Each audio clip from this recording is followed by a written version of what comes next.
para poder plantar una especie cualquiera que sea, lo que nosotros necesitamos hacer primero es seleccionar el sitio.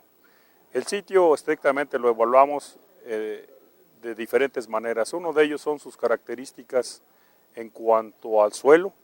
Debemos de saber cuál es la profundidad del suelo, contenido de nutrientes que tiene, porcentaje de pedregosidad, textura, entre otros aspectos. Eso es una característica que nos interesa. En cuanto a condiciones ambientales, requerimos saber, entre otros, la temperatura media, la precipitación, el periodo de lluvia, cuánto es el periodo de sequía, si es que hay bajas temperaturas, cuándo se registran esas bajas temperaturas. Con esa selección, lo siguiente aspecto que necesitamos nosotros hacer es básicamente definir qué especie o grupos de especies pueden crecer en esas características de suelo y clima. Así que una vez que nosotros lo hacemos, tenemos un grupo potencial de especies a trabajar, y ese grupo potencial debemos de definir después es qué características debe tener mi planta, es decir, características morfológicas y fisiológicas. Y defino desde un principio, por ejemplo, si es un sitio que sea, por ejemplo, un acahual donde queramos realizar plantaciones y no deseo remover el acahual, pues sé que de antemano que necesito producir un brinzal que tenga características más altas, es decir, en cuanto a altura, en cuanto a diámetro y en la proporción parte aérea, parte radicular. ¿Por qué? Porque puede ser que me interese únicamente enriquecer ese acahual y lo que quiero es que la planta que voy, o brinzal que he estado mencionando, que es lo mismo, pues tenga características que le permitan competir con la vegetación nativa.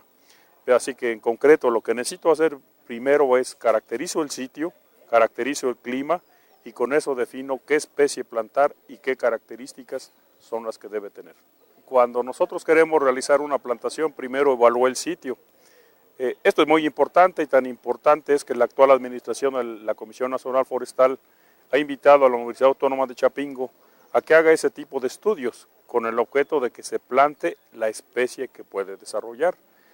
Tan importante es de que este año solo se están produciendo plantas que sean factibles de plantar en aquellos sitios donde van a tener éxito.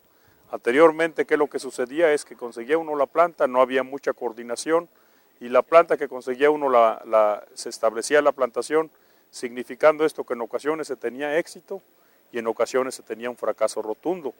En este caso, pues lo conveniente es primero seleccionar con el objeto de saber hacia dónde vamos a tener éxito en nuestra plantación para poder definir posteriormente un manejo.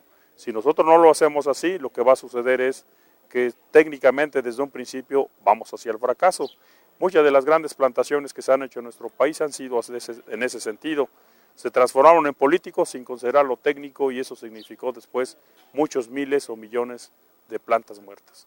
Así que la clave número uno de todos los grandes plantadores en el mundo es primero veo las características del sitio y defino qué plantar.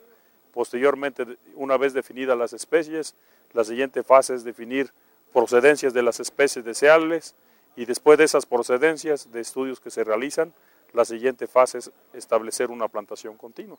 Y esos son los pasos que se siguen en cualquier parte del mundo para hacer una plantación comercial. Si se pregunta a uno qué plantar, la respuesta es muy sencilla. Se va a plantar primero lo que sepamos que vamos a vender. La respuesta es planto lo que voy a vender. Si yo no tengo idea del mercado, vamos a tener graves problemas. No debemos de aventurarnos a plantar lo que nos digan o lo que mi corazoncito me dice. Voy a plantar lo que voy a poder vender. Y esto significa que no debo de pensar en mi país, México.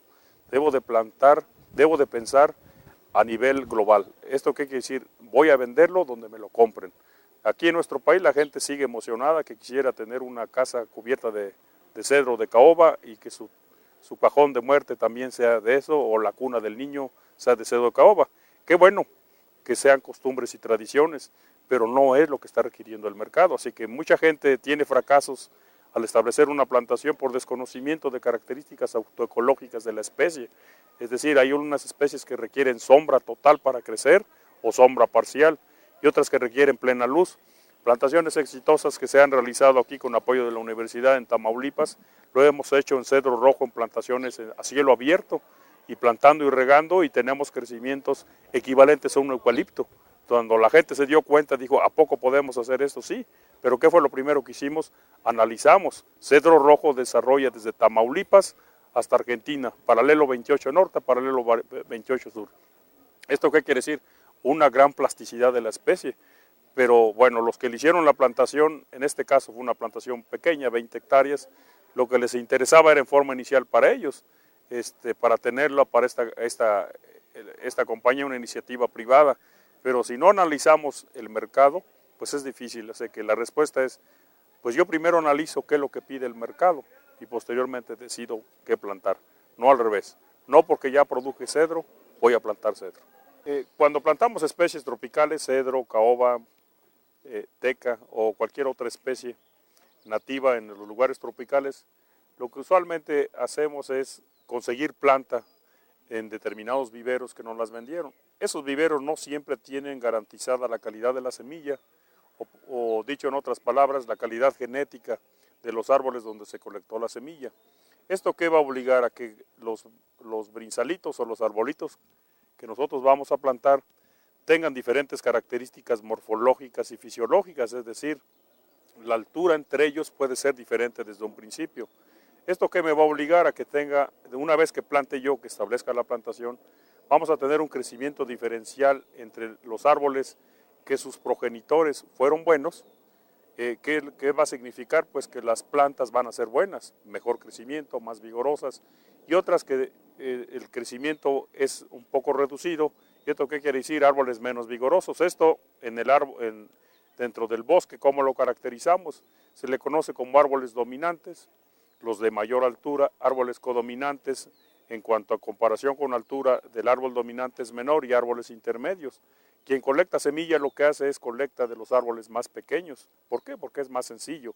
¿Pero qué significa? Que estamos transmitiendo información genética de árboles que no tiene características muy deseables. Eso es lo que en una plantación nos genera diferencias en altura.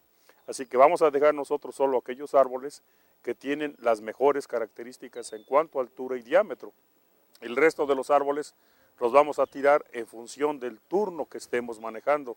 El turno se refiere a desde que nosotros plantamos el brinzal o nuestra planta hasta que lo aprovechamos, así que hay turnos de 7 u 8 años, por ejemplo, eucalipto o melina, y hay turnos de 30 o 20 años en otras especies, como podría ser cedro rojo que hemos plantado en Tamaulipas, lugar tropical en donde en menos de 20 años ya estamos cortando los árboles con características de diámetros alrededor estrictamente de 25 o 30 centímetros. ¿Y qué es lo que eliminamos? Pues solo aquellos árboles que tuvieron características de crecimiento desde un principio negativas, es decir, mal conformados, chuecos, mucha emisión de ramas.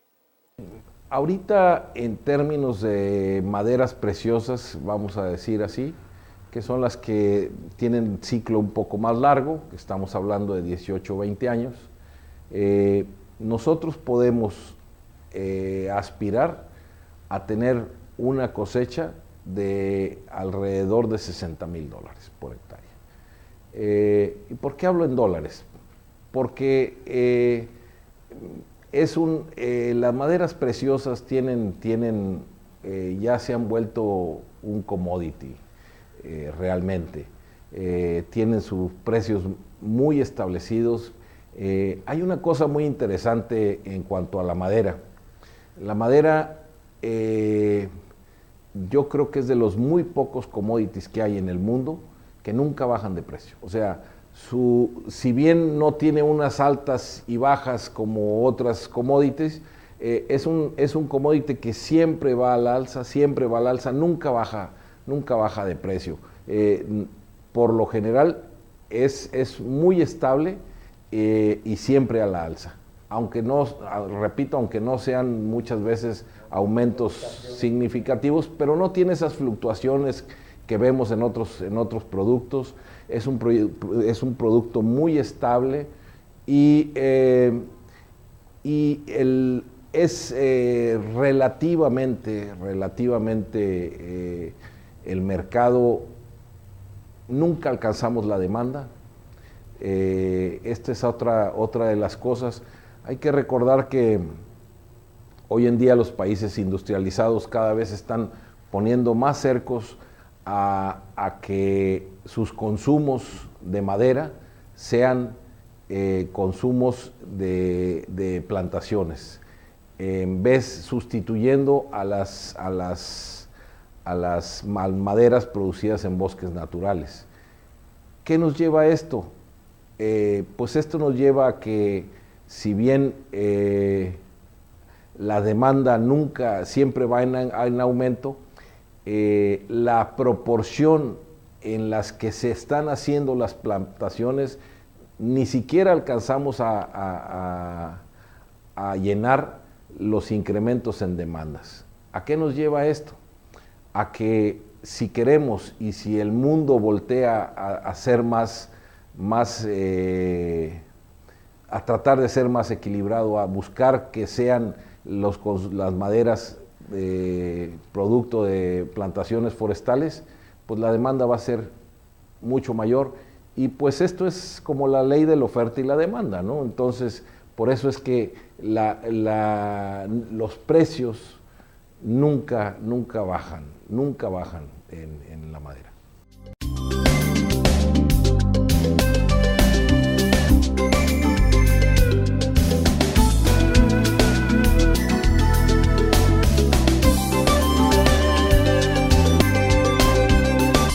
Estamos aquí en la plantación comercial de la empresa Proforca SADCB. Es una empresa que nació hace 6 años. Está ubicada cerca al lado del ejido Noyaché, muy próximo a las ruinas de Esná, en lo que es parte del valle de Esná. Este proyecto está enfocado hacia maderas preciosas. Como podemos ver aquí de nuestro lado, a mi lado izquierdo, a mi izquierda está una plantación de teca. Esta plantación tiene 5 años y medio, y a mi mano derecha tenemos una plantación de la especie melina. También de la misma edad, tienen 5 años aproximadamente y medio. Como podemos ver, los desarrollos son muy diferentes, tanto en alturas pero sobre todo en diámetros. La melina es una especie que esperamos cosecharla más o menos alrededor de entre 8 y 9 años, y la teca es una madera que esperamos cosechar entre 15 y 18 años. Como se puede observar, aquí se hizo una preparación agrícola prácticamente, y se hicieron unos bordos. Aquí nosotros, por experiencia, tenemos que cuando se planta en bordos, el desarrollo del árbol es mucho mayor. Aquí usamos una distancia de 3 por 3 en las dos especies, tanto en la teca como en la melina. Esto es para provocar la competencia y provocar la rectitud y la elongación más rápido del tallo del árbol. Como podemos ver,